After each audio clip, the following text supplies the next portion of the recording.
So, hi, welcome to another episode of the Climate Economics Podcast. And recently, the European Union set new 2040 climate targets. And a novel twist is that the 90% reduction target allows international carbon offset credits to be used for 5% of those reductions. And carbon offsets are a mechanism where a country or company can buy CO2 reductions from another country or company. Now, this decision by the EU has sparked a big reaction and pushback for a variety of reasons. Now, in my view, one of the main criticisms is a credibility concern. And it is a legitimate one, because in the past there have been major credibility issues with offsets. For example, in episode 4 of this podcast, I interviewed Ben Probst, an ATH Zurich professor, who co-authored a paper finding that for a sample of 1 billion credits under the Kyoto Protocol, only 1 out of 5 credits actually reduced CO2. And as we saw in episode 11 with Jos Dalbeke, the supply of cheap, sometimes fraudulent credits drastically reduced prices in the EU's emission trading scheme. So as a result, the EU cut them out in 2013. However, the EU has now put carbon offsets back on the table. But here is the key element. The EU deal specified that those carbon offsets have to be generated under Article 6 of the Paris Agreement. And the Paris Agreement Article 6 is the world's attempt to create better rules, but I know very little about it. So in this episode, we'll discuss what Article 6 of the Paris Agreement is, what it covers, and whether it can avoid some mistakes of the past. And to do so, I'm delighted to be joined by Beatriz Granziera, an expert on this topic. So Bia is a senior policy advisor at the Nature Conservancy, where she leads TNC's global strategy on international carbon credits and large-scale forest programs. She brings extensive experience on the Paris Agreement's Article 6 negotiations and its links with nature and other carbon markets, and has been supporting developing countries in translating Article 6 rules into domestic policy. And Beatriz has authored several publications, including an Article 6 explainer, which I read and I really recommend it, an Article 6 implementation article, REDD Plus, and Article 6 explainers, contributing to the global understanding and application of complex climate themes. She holds a master's in environmental policy from Yale University and a master's in environmental law from the Catholic University of Sao Paulo. So Bia, welcome to the podcast. It's a pleasure to be here. Thanks. As I said, I think Article 6 is now on people's radar, but it's a very unknown quantity. So just to get us started, would you mind explaining kind of what Article 6 is? Yes, absolutely. And I think just that question tends to get very tricky very fast. So Article 6 of the Paris Agreement is basically a framework that allows countries to work together to meet their mitigation targets in a cheaper way and more effective way. And with that, hopefully, to raise ambition. There are 3 ways in which countries can do that. So I'm going to very briefly just talk about them. 2 of them are market-based, and 1 is a non-market approach. So the first market approach is called Article 6.2. This is not a great name, but this is just how it's known. So Article 6.2 provides rules to allow countries to come together, and it's a direct relationship between 2 countries through a bilateral agreement, for example, or even between a country and a company. And because it's a direct relationship, there's a lot of flexibility from the buyer and the seller to decide what they want to trade and how they want to trade. The second mechanism, it's called Article 6.4 or the Paris Agreement crediting mechanism, and that's different. So this is a centralized system overseen by the United Nations, and it's very similar to what we had in the past in the Kyoto Protocol with the Clean Developed Mechanism. So because the EU centralizes everything, the UN centralizes everything. It's the UN that decides what methodologies are eligible, what sectors are in, what sectors are out, and what rules apply. And then third, you have the only non-market approach under Article 6, which is called Article 6.8. And it's basically around climate finance. So the main point here is that there are no expectations of trading of carbon credits. And this mechanism is way less developed than the market track. So I'm not really going to focus on that here. But before we move on and before we get into the nitty-gritty, components of Article 6, I think it's important to take just a quick step back to understand what Article 6 means in a broader landscape of carbon markets. Because today you have several different markets that work in parallel. So you have the voluntary carbon market, where companies can purchase carbon credits to get to their voluntary climate targets. You have a lot of domestic compliance markets. You have some international markets, such as the aviation market or CORSIA, and you have Article 6. And what's very interesting about this moment that we are living right now is that the lines between these markets more and more is blurring. So they are continuing to function in parallel, but more and more one market is influencing the other, and they don't work in isolation anymore. So to that question, what is Article 6? And when we talk about this, I think we can no longer assume that Article 6 is just another technical rule book under the UN, because now Article 6 is really a mechanism that sits at the center of the super complex landscape of carbon markets, and it's already influencing how these other markets are evolving. So thank you. So if I were to summarize it, it's you've got several of these markets. You've got the voluntary carbon market, you've got the aviation one, and now Article 6 is like the new player in town, and it's already starting to shape the other ones. And then in Article 6, we've got Article 6.2, which is a relationship between two people. And so it's kind of, or like companies, countries, and it's more flexible. And then you've got Article 6.4, which is the centralized system. So UN rules apply and govern the carbon offsets. So yeah, exactly. One is way more flexible and allows countries and the buyer and the seller to have a lot more flexibility to decide again what they're going to trade. And Article 6.4, because you have that centralized UN body, which is called supervisory body, then it's basically you have to follow the rules that this body sets. So I think just some countries might want to move faster and want to have more flexibility, might choose to go with Article 6.2.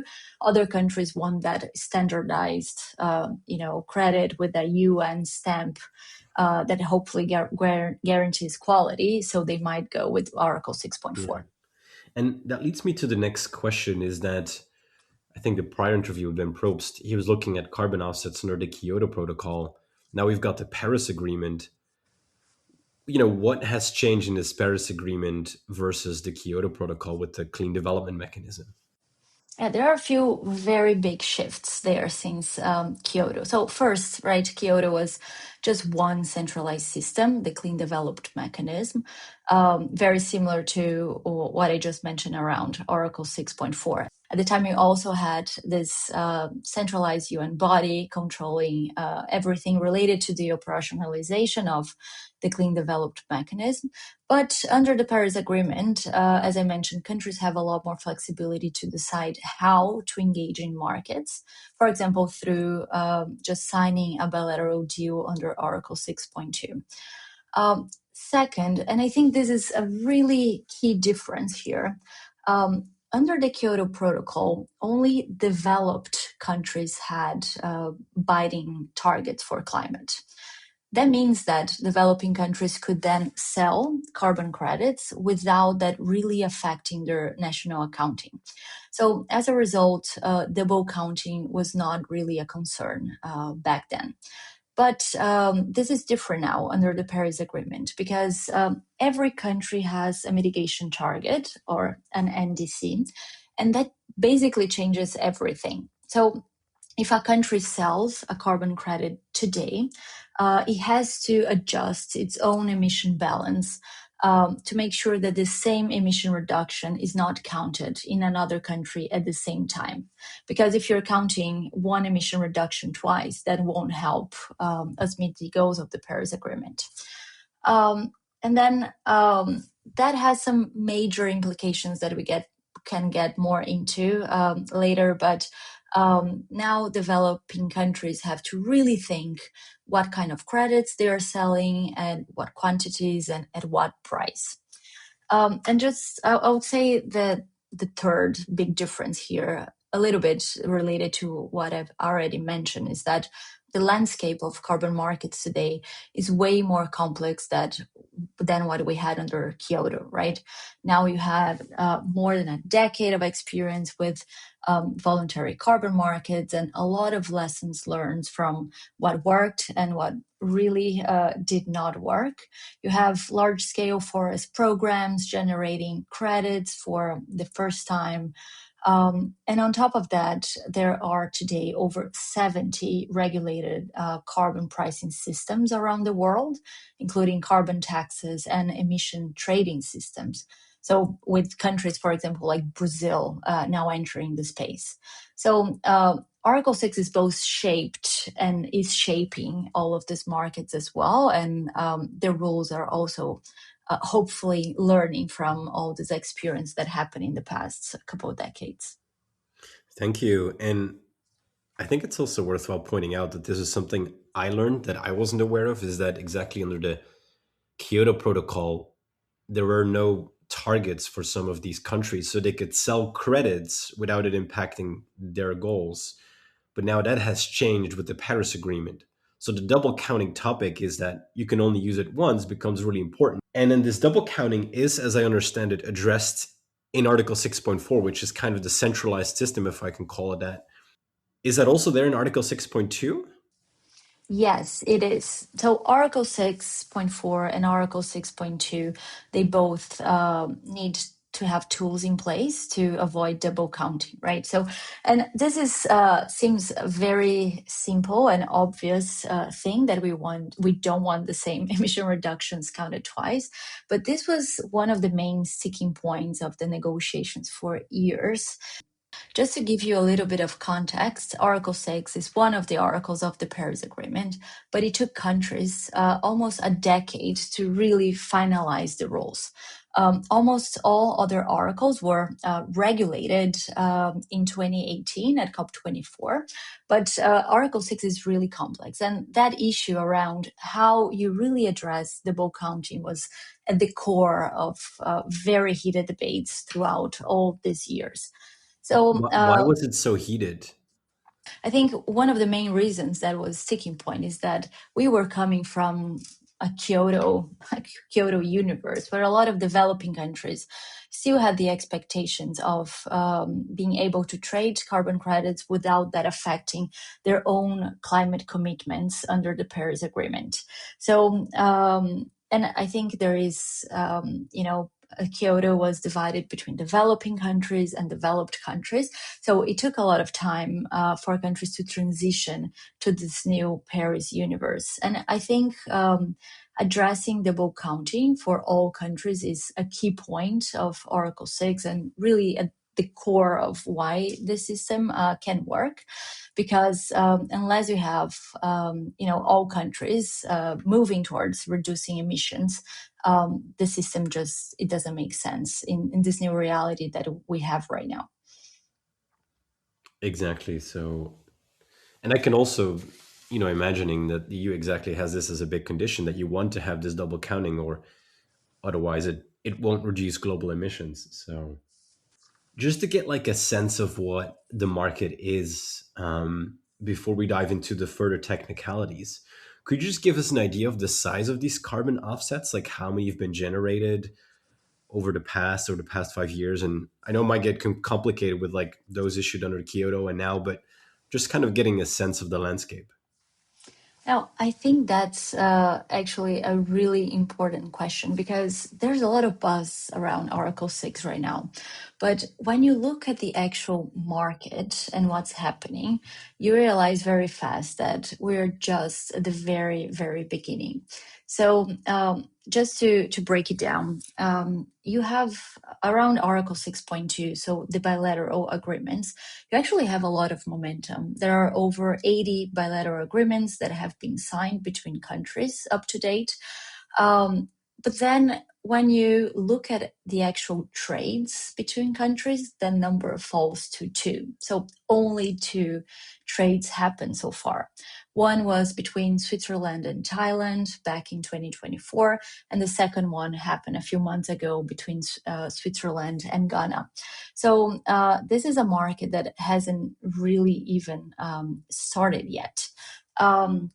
So there are a lot of reasons why that's the case. I can name a few. So first of all, after a decade or almost a decade of negotiations, a lot of countries are still regulating Article 6 domestically, and that's complicated. That requires sometimes congressional approvals, different legislations, different negotiations. So that just takes time.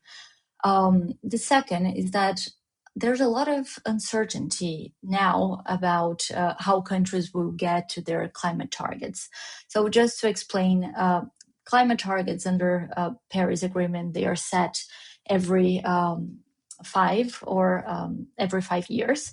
And then the next target to 2030, it's coming up, but countries are not absolutely sure yet where they're going to be there. So they have to be careful about how many credits they want to sell under Article 6, because these credits will not be able to use for them to meet this climate target. So this is a very big component. And the third thing is that demand for Article 6 credits is still small, fairly small, and quite fragmented. So overall, Article 6 is up and running, but it hasn't really turned into a liquid market yet. So to your question, like how many credits we're talking in terms of supply, we don't know yet. And there are very few countries that have, the legal framework in place, the institutions in place, and a pipeline of carbon credits that could qualify for Article 6. Thank you. And then I think that does stand in contrast to the voluntary carbon market, where I think one of the big things that I'm learning is this Corsia, like the aviation, is like a big demand currently for credits. Could you maybe Yeah. speak a little bit more to that? Because even in your projected demand for 2030, they were in there. So Yes, no, absolutely. So I was talking before about supply of Article 6 credits and how that is slowing, happening. But then another huge component of any market is where demand is coming from, right? Who is going to buy in the end Article 6 credits? So today, as I mentioned, Article 6 demand is not there yet. It's fairly small, but it's slowly emerging. So demand for Article 6 comes basically from two sides. One, you have buyer countries, mostly developed countries like Switzerland, Singapore, Sweden, South Korea, Norway, and Japan, that want to use Article 6 credits to meet their own climate targets. So these countries have announced some demand, and this is around, by 2030, this is around through 200 million tons of CO2. But as you very correctly mentioned, the bulk of Article 6 demand comes from Corsia, which is the aviation sector, where companies would be purchasing credits to meet their own goals under this Corsia market.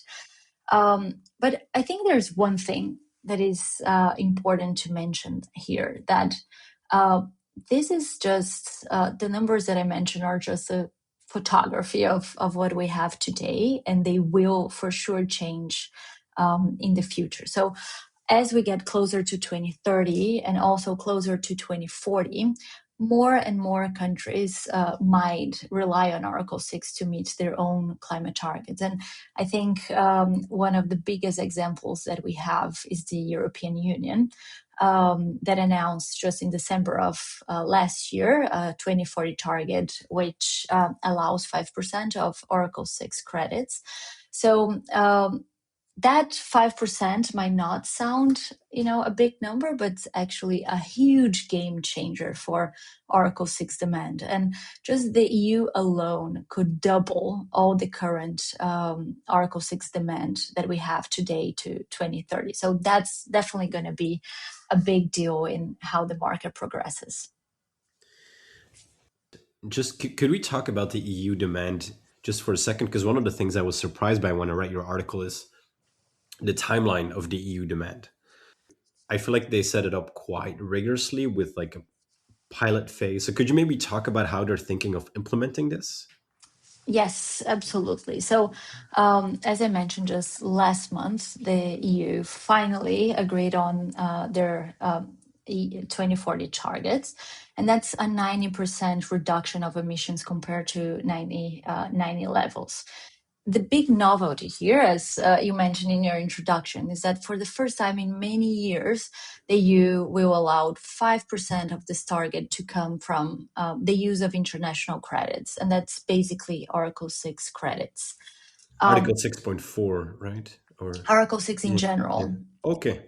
Yes, the EU from what the EU has been announcing, it's not yet clear, and I can talk a little bit more about the uncertainties that we have coming up in 2026 and in next years. But just in terms of timing, the use of international credits would be available from 2036 onward. And before that, you'd have a pilot phase running from 2031 to 2035. So there's not a lot of clarity on how the pilot phase is going to work, but that's just how the EU is structured. That's the target. And again, I think I want to emphasize this many times because when you hear 5%, that might sound small, but politically it's actually a big shift for the EU because for a long time, the EU has been very clear that it wanted to meet its climate targets only with domestic mitigation inside the EU. So this decision to reopen the door to international credits definitely made the waves Yeah. here in Brussels and well Yeah. beyond. And I can talk a little bit Yeah. about the different positions here. Yeah. Did it surprise you? Um, Had you seen something coming?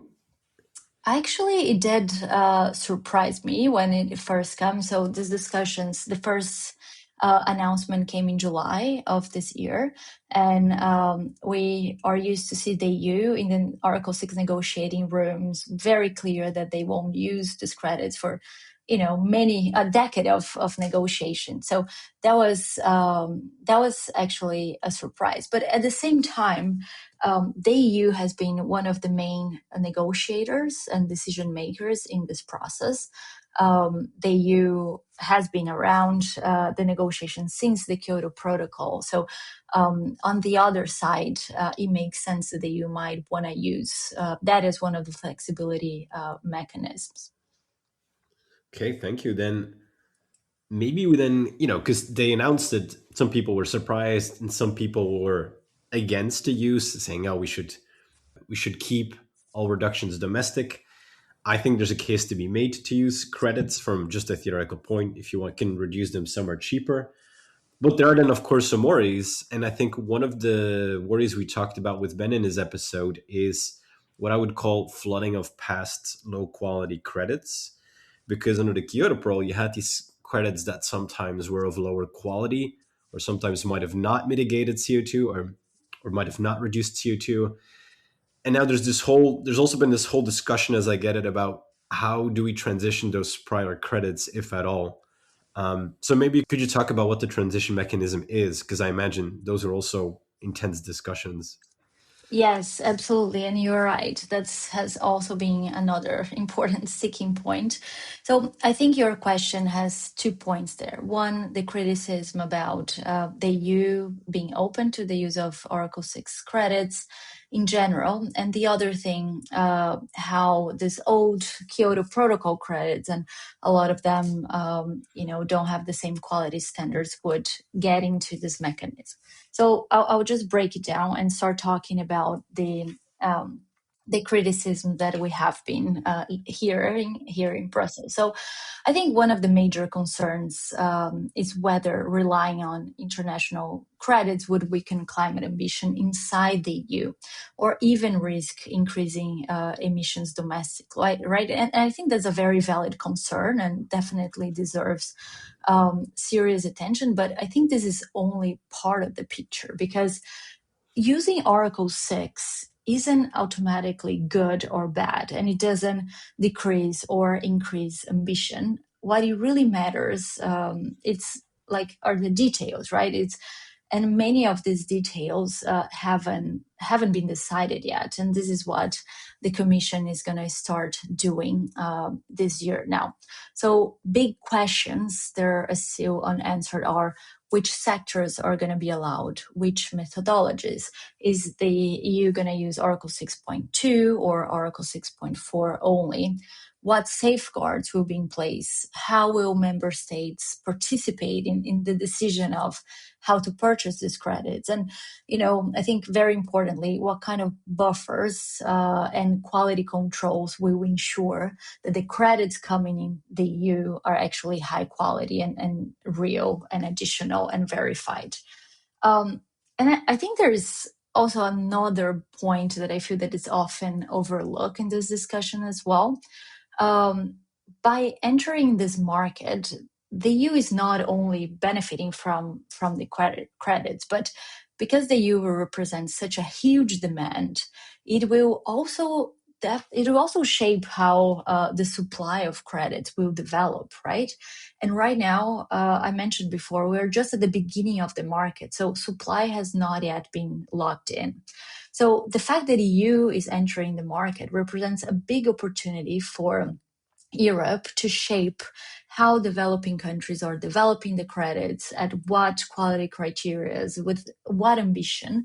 And I think this is a very rare and timely opportunity that the EU have. In the end, the EU participation could really drive more global ambition of this market, depending on how it's done.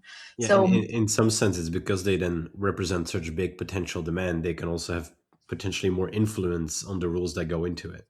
yes, Yeah. absolutely. Because, developing countries are looking at demand. So if there's a clear demand signal to use, certain standards and, to have certain ambition, that's where the market's going to evolve. And the EU is one of the very few players in the market that has, the size and scale to really shape all of this. So I think this is. And that this is like the side that I don't feel it's being talked about in Brussels that much, that the EU could have a huge influence on the quality of carbon credits that could then be developed in the future. Got it. Okay, thanks. And then you said the two exactly. That was one point, and then we have the transition of the old credits. Yes, so you're right. The clean develop mechanism, some clean develop mechanism credits could transition to Article 6.4, but there's one catch there. For most projects, the deadline has already passed. So it was established in 2021 that old projects from the clean develop mechanism could request transition until 2023, with the exception of afforestation and afforestation projects, which extended the deadline until 2025.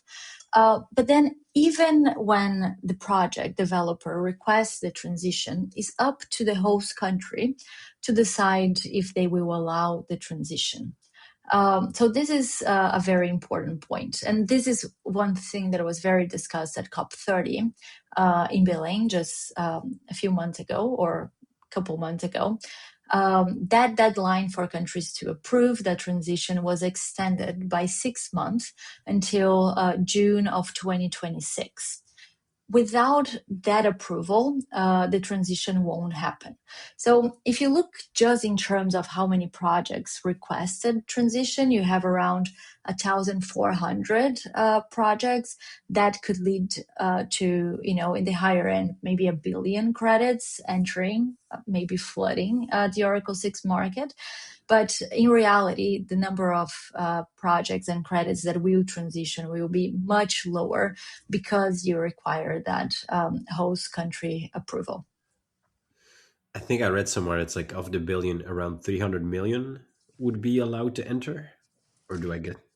Yes, I think there are some estimates. I think the World Bank has come up with estimates around that. But for me, when I talk to countries that are going through the very bureaucratic process of approving, the projects, and people that have on their desks just a pile of projects that they are deciding to approve, I feel that this is still quite uncertain because a lot of countries, they still don't know if they want to approve the projects for the reasons that I mentioned before. If they approve the transition with a corresponding adjustment, that means that they cannot use these credits to meet their climate targets. So countries are being very careful, and I think it's very hard to estimate how many credits are going to enter the market.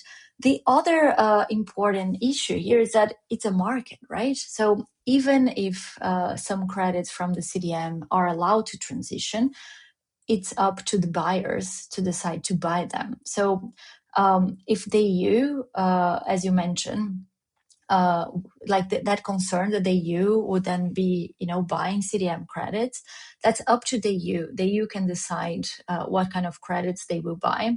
And I think there is a big concern around quality on the CDM project. So I'm very curious to see how the market reacts to them and how much demand for these credits are and at what price. So maybe that's a good point to transition to Article 6.4 and the quality control on credits. Because as the way I read your explainer, it seems like there's a lot of stringent quality control going on with the supervisory board. Could you talk more about what that supervisory board is doing and what the status is? Yes, absolutely. And I think 2025 was a big year for Oracle 6.4 and the supervisory body. And everyone there worked really, really hard, including the UNFCCC Secretariat. So we had some very big milestones. For example, the first ever methodology eligible under Oracle 6.4 was approved just back in October for landfill methane. The first projects also started to transition. Go So, ahead. so just when you say it's been approved for landfill methane, that means that every project in landfill methane meets all these requirements, it can officially enter in Article 6.4. There's no more need for approval or like you would need some verification. Just what does that actually mean that now it's been approved? Yeah, so I think 2025 was a very big year for the Paris Agreement crediting mechanism, or Oracle 6.4, with some very important milestones that the supervisory body and the UNFCCC Secretariat achieved. So just to mention some of them, there were, for example, some very important rules that were drafted. These are overarching rules around technical issues on permanence and additionality, leakage, baselines, and all of that. Very important and very technical issues on how the market will work. On top of these super broad and overarching rules, now they are also working to approve specific methodologies. So methodologies are basic, activity tailored rules that every project will have to apply to be eligible for Oracle 6.4. This will take time. The first methodology has been approved already. It was approved in October of 2025. And it's just for landfill methane. But now for 2026, the supervisory body will likely consider a lot more methodology. So more projects and more types of activities can also be considered under Article 6.4. And then the other milestone is that projects already started to transition. So far, we don't have any new project because we didn't have methodologies until October, but we have some of those CDM old projects that transitioned to Oracle 6.4. So definitely some very big moments for Oracle 6 right now. And I think in terms of quality, this is a very key component because most of when you look at who is making the decisions, a lot of them were around making the same decisions under the CDM. So they lived the CDM trauma, the fact that in many aspects the quality issue was a big problem there. So you see that quality control is a really big focus as it should be. I think in general, it was a deliberate decision that one way to control quality is that to make very stringent rules. And with that, of course, you're going to reduce the supply of credits that would be available to be generated. So I think this is where we are right now. But I think there are other points to be considered in these discussions as well that were very, very evident and very important in 2025.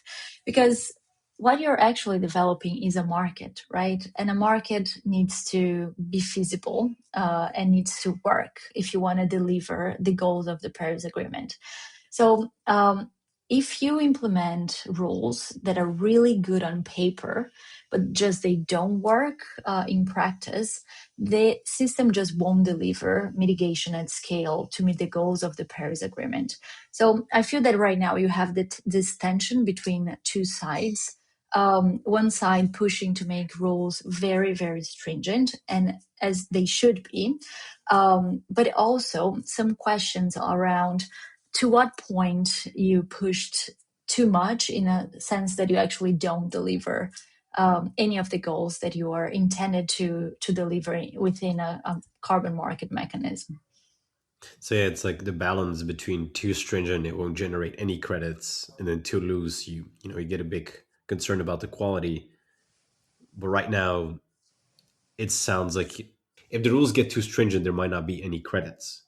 If that's a summary.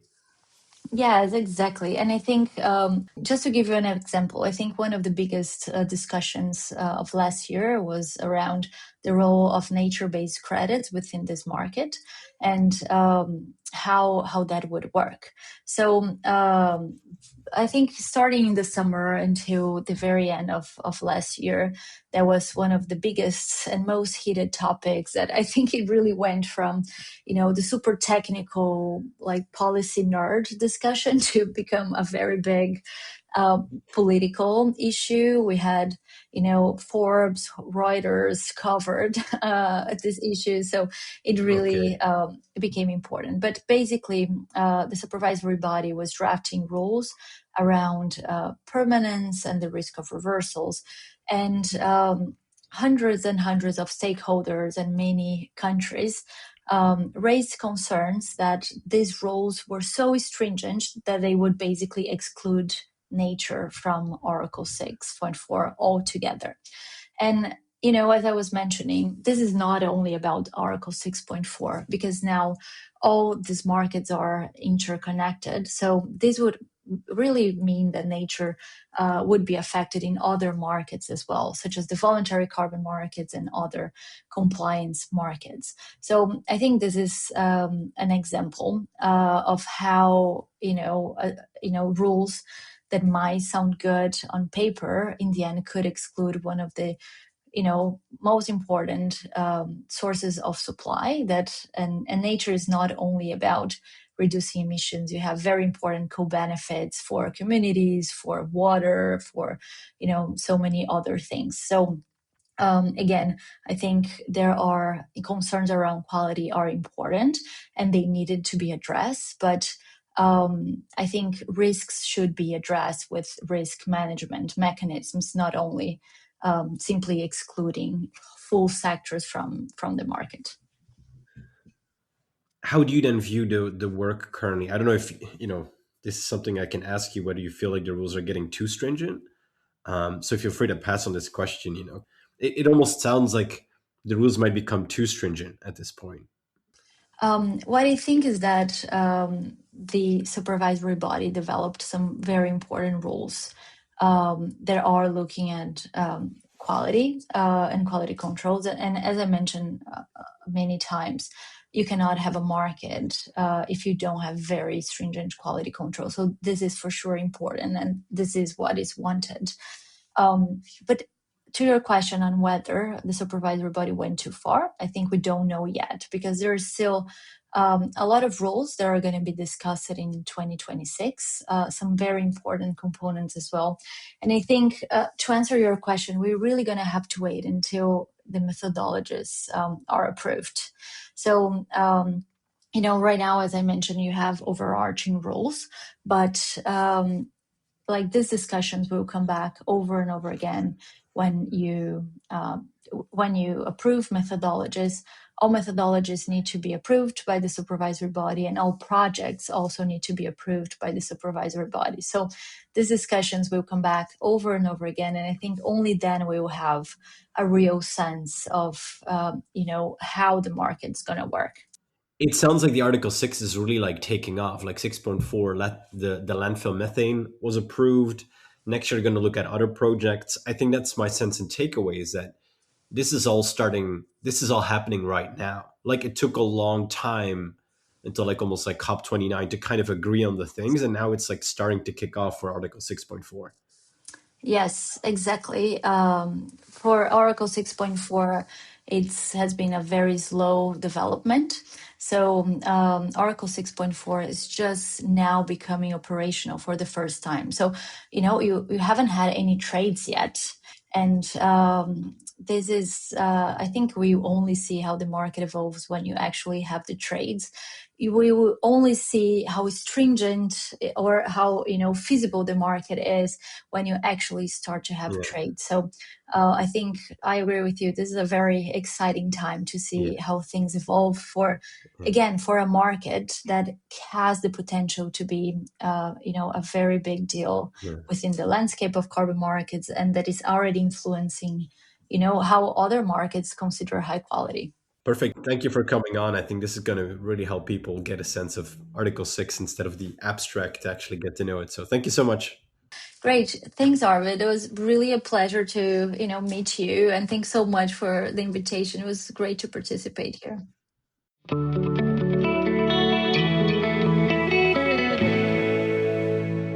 This is the end of the episode. I'd like to thank you for listening all the way to the end. And if you have any advice on how to improve the podcast or advice on future guests or episodes or ideas, please let me know. I'd love to hear from you. Thanks so much. Have a great day.